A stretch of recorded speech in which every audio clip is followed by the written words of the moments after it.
is Miss Sheena Williams, a business administration major with a minor in political science. Hi, Sheena. Hi. Thanks for coming to talk to us today.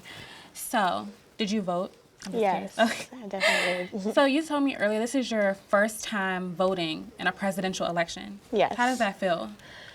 It's bittersweet. I wish it was a more, I guess, an election where I felt I have more of a choice. But I mean, nonetheless, I definitely exercise the right.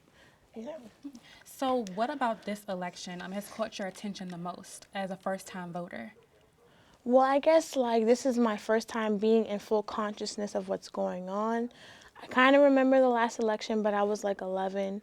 So, well, this one I can generally say I know that since I was growing up, people were like not just they were displeased with American politics, but it's out in the open. I don't think anybody likes Donald Trump or Hillary, and it's kind of everybody's feeling like they have to choose a person. So do you feel like that? Do you feel like Yeah, well, I didn't feel like I had to choose. I definitely, there's other parties that you can choose from, but I mean, I do definitely understand why people would feel they had to either choose Democrat or Republican. so as a young college student, um, how do you think that some people aren't taking the election as serious as they should? So what do you say to the people who are just looking at the controversy and just looking at all of the stuff that's going on that'll catch, everyone's attention that's not as important? What do you say to those people? Well, I mean, that's kind of what they want you to do. Like, they want to highly publicize the controversy because they don't want you to actually know what the policies and what's going on.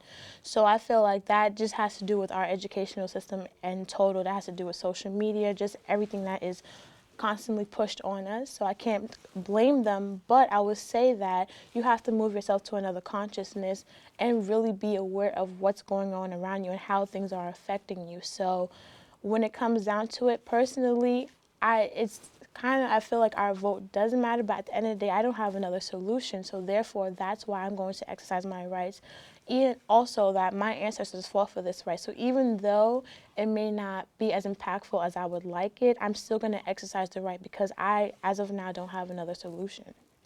So you're a political science minor. Yes. So when you vote in this election, do you think more as a regular citizen, or do you think as someone who's being educated in political science?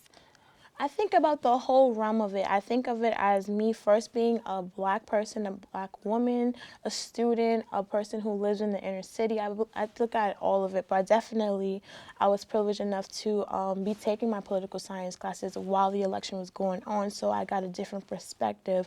I guess a more introspective, like not just looking, well, I don't like Hillary, I don't like Trump, more or less like, why don't I like it?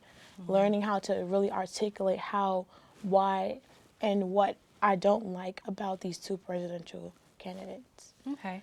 So are you are you a little nervous about the outcome, considering your leeriness about the whole thing? How do you think this outcome is going to affect the United States? How do you Well, at the end of the day, whether Trump is president or Hillary is president, I don't think anybody wants to live like this anymore, feeling that they don't have an option, feeling that they're no longer living in a democracy. So I'm fearful, but I feel like you have to have courage enough to move past that. And if American politics explodes, we have to have enough courage in ourselves to move forward and figure out a plan other than this because it's not working, especially as black people, especially as young people, and especially as women. We definitely have to figure out how we are going to move past this because we can no longer count on our central government to protect us and to make the laws for us that are conducive to our everyday living. So okay, you said how we as the young people have to decide how we move past this. How do you think that young people can do that? How do you think young people can implement that? Well, everything for me personally, my politics, I think local politics matters the most.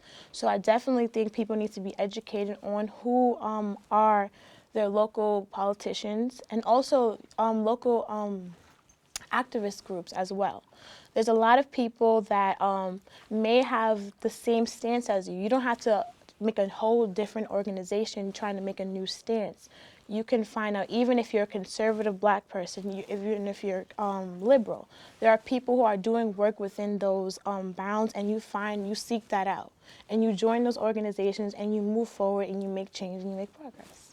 Well, thank you, Sheena, for joining us today. It was really Thanks nice for to hear your having me. input. That's all we have time for now. Thank you so much again, Sheena, for stopping by and joining us today. Stay tuned for the continuing election coverage.